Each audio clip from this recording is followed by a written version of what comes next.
بسم الله الرحمن الرحيم. السلام عليكم ورحمة الله وبركاته.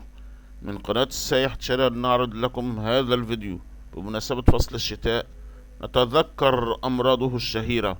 من هذه الأمراض الكحة والسعال المزمن، كذلك حيث أنني كنت قد بدأت في البحث عن العلاج بالبصل وعسل النحل، وقمت بعمل الفيديو السابق الذي يعالج حالة من حالات الحرجة لنا نحن البشر.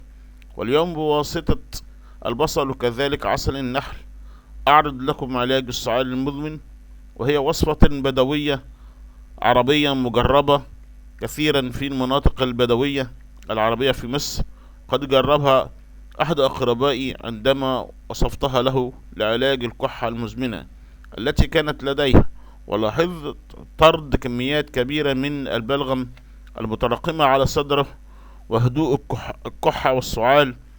ومن الخبر الجميل انه في خلال من اسبوع الى 10 ايام كان قد شفى تماما من السعال، وما يزال حتى وقتنا هذا يعطيه الله الصحة والعافية. لذلك حيث ان هذه الوصفة مجربة وقد تأكدت نتائجها، سنعرض عليكم الطريقة وهي بسيطة جدا ورخيصة ولا تحتاج اي عناء. الوصفة هي تقطيع حوالي عدد 6 حلقات من ثمرة البصل ووضعها في إناء، ووضع كوب ماء عليها، ووضعهم على النار حتى يتم سلقهم وتفتيتهم تماما واصبحوا كالزبدة تماما. 2.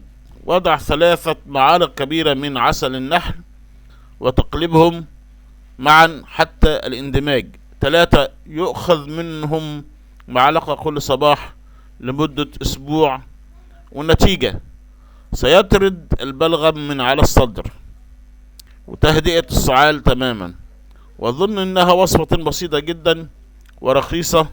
وفي اخر الفيديو ان اعجبكم نرجو منكم تفضلا وليس امرا ان تقوموا بعمل شير ولايك والاشتراك في قناتنا حتى يصلكم جميع انتاجنا من الفيديوهات.